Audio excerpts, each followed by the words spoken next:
ဒီနေ့မှာတော့ Hera Era ကစုကုနာကိုဘယ်လိုတက်ခဲ့တာလဲဘယ်လိုတည်သွားတာလဲဆိုတာကိုသိတဲ့လောက်ပြောပြချင်ပါတယ်ခုလိုမျိုးဗီဒီယိုတွေကိုကြိုက်ရဆိုရင်တော့ကျွန်တော်တို့ရဲ့ channel ကို like subscribe လုပ်ပေးဖို့တောင်းဆိုချင်ပါတယ်ခင်ဗျ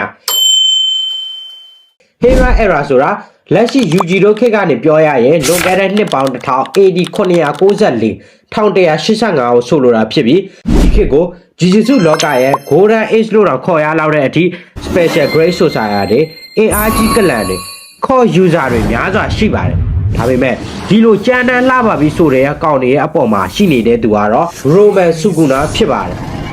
ဖန်တော်များများမသိသေးတဲ့အချက်တစ်ခုရှိပါတယ်အဲ့ဒါကတော့ Sukuna Cos Spirit တစ်ခုအဖြစ်မွေးဖွားလာတာမဟုတ်ပဲလူသားတစ်ယောက်အဖြစ်မွေးဖွားလာတာဖြစ်ပါတယ် Sukuna ရဲ့ appearance ကလည်းတာမန်လူသားတွေနဲ့မတူပဲမျက်နှာနှစ်ခုနဲ့လက်လေးပဲရှိပြီး over power ဖြစ်တာကြောင့် society ကသူ့ကိုလူသားတစ်ယောက်ဖြစ်အောင်မမြင်တော့ပဲ natural disaster တစ်ယောက်လိုကြောက်ရွံ့လာကြပါတယ် Hera Era ရဲ့အင်အားအကြီးမားဆုံး society က Sukuna ကိုအနိုင်မယူနိုင်ခဲ့ကြပါဘူးဒါဆို Sukuna ကိုဘယ်သူတက်ခဲ့တာလဲမန်ဂါမှာတော့ Sukuna ကို Golden Era မှာဘယ်သူမှမတက်နိုင်ခဲ့ဘူးလို့ဖော်ပြထားပါတယ်ဒါဆိုဒီမှာတွေးစရာတခုရှိလာပါပြီ Sukuna ကိုဘယ်သူမှမတက်ရင်သူ့ဘာသာအသက်ကြီးပြီးရှော့သွားတာလားပေါ့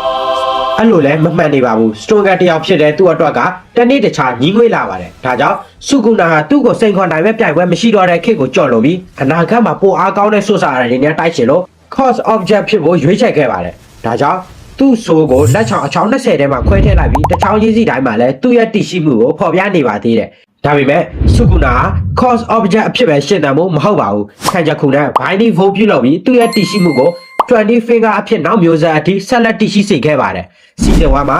UG Itadori က Sukuna ရဲ့လက်ချောင်းတစ်ချောင်းစားလိုက်ရဲ့အချိန်နှစ်ပေါင်း1000ကျော်အိတ်ဆက်နေခဲ့တဲ့ cause ခင်ဟာနောက်ဆုံးတော့ပြက်လဲလို့ထားလာခဲ့ပါတယ်ဒါကြောင့် Sukuna ရှုံးနေပြီးတည်ဆုံးခဲ့တာမဟုတ်ပဲနောက်အနာဂတ်မှာပိုအားကောင်းတဲ့ society နဲ့ထပ်မံရင်ဆိုင်ဖို့ cause object အဖြစ်ဆက်လက်တည်ရှိဖို့ရွေးချယ်ခဲ့တာဖြစ်ပါတယ်အဲ့ဒီဆုံးဖြတ်ချက်ကြောင့်ပဲနှစ်ပေါင်း1000ကျော်ကြာပြီးတဲ့နောက် Sukuna ခေတ်သစ် Jujutsu လောကတွေကိုတပ်ဖက်ပြန်လဲရောက်ရှိလာခဲ့ပါတယ်ဒါပေမဲ့သူပြန်လဲလို့ထားလာတဲ့အချိန်မှာတော့သူမျှော်လင့်ထားတယ်လို့အားကောင်းတဲ့ society တွေတကယ်ပေါ်လာခဲ့သလားဒါမှမဟုတ် Hera Era လိုပဲဘယ်သူကမှသူ့ကိုမတားဆီးနိုင်ခဲ့ဘူးလားဆိုတာကတော့ Jujutsu Kaisen ရဲ့နောက်စီစဉ်အသစ်ကိုဆက်လက်ကြည့်ရှုရမှာပဲဖြစ်ပါတယ်